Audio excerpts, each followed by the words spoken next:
Let's start things off with a cool story out of Kensington, Maryland, where the Church of Jesus Christ of Latter-day Saints Washington, D.C. Temple, yes, it's in Kensington, is set to open its doors to the public for the first time in its 50-year history starting April 28th. Earlier this week, members of the media got a tour.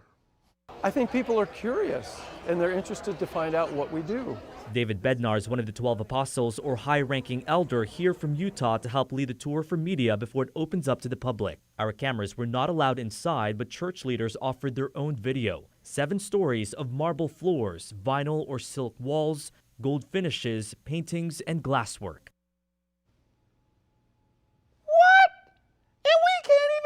The second sanctuary at First Baptist. I see why they don't let guests in for 50 years. That place is nice. If my place was that nice, I wouldn't let company come over either in case they get some ideas. Then again, I never had company over when I lived in squalor. Technically, I still live in squalor. But look at all that latter-day drip. I was about to say, look at that jacuzzi. Then I realized it's probably there for baptisms. But if I went to that church, I would sneak in after hours like, turn up the Jesus Jets. It is party time. Where's that purple stuff?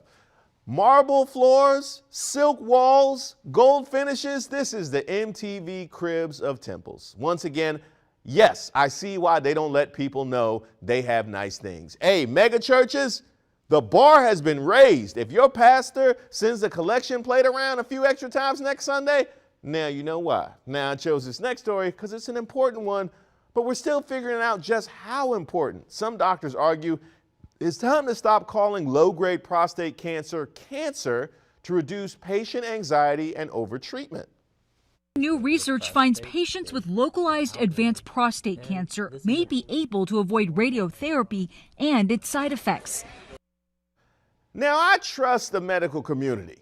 But does any cancer really need a rebrand? You can't sugarcoat a diagnosis with me. My parents are from the you'll be all right, walk it off generation. I'm going to assume I'm good until you tell me clearly that I'm not. Some doctors offer patients with the least severe form, called Gleason 6, a way to avoid surgery and radiation with active surveillance, which involves close monitoring but no immediate treatment. Now, it sounds like y'all already have a name for low-grade prostate cancer. Just call it Gleason 6. Gleason 6 sounds like, I don't know, like a mid-grade vacuum cleaner, but it's definitely not menacing. By the way, remember to get your prostate checkup, fellas. Early awareness is the most important thing, no matter what branding doctors choose. Now, I picked this next story because it's a trend affecting the entire country. A recent Harris Poll survey for USA Today found 1 in 5 workers who quit their jobs during the Great Resignation regret it.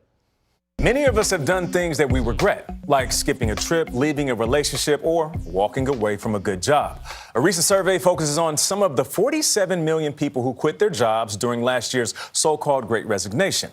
About 1 in 5 of those people who resigned during the pandemic regretted it. Many of them wanted more pay and responsibility, then realized their new gig wasn't the dream job they wanted. Why are we focusing on the 1 in 5? So 1 in 5 people regret it. That means 80% of the people who quit their jobs are happy. They could have framed this story as 4 out of 5 people who quit their jobs are thriving, living their best lives and not looking back. This story had to have been written by a bitter hiring manager who just jumped at the first chance to say, I told you you were going to want me back, to the 1 out of 5. The people who regret quitting their jobs, by the way, are the ones who did it without a plan. The grass is always greener till you find out that new boss is full of fertilizer. Now, the good news is that there is still a labor shortage, so start updating your resumes and LinkedIn to that 1 out of 5. Now, we're headed to Florida for this last story, where a Chihuahua named Toby Keith, one word, was named the world's oldest dog at the age of 21 years and 66 days. My name is Gisela Shore, and this is my 21-year-old dog, Toby Keith. He's in pretty good health considering his age.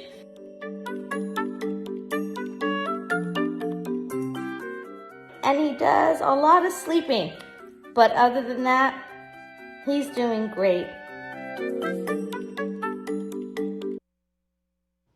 Well, as long as you don't describe Toby Keith as active. But I do want to congratulate Toby Keith. 21 in dog years is 147 years old in people years. I do wish they could have interviewed little Toby Keith, though. I helped Jack London write Call of the Wild. Woo!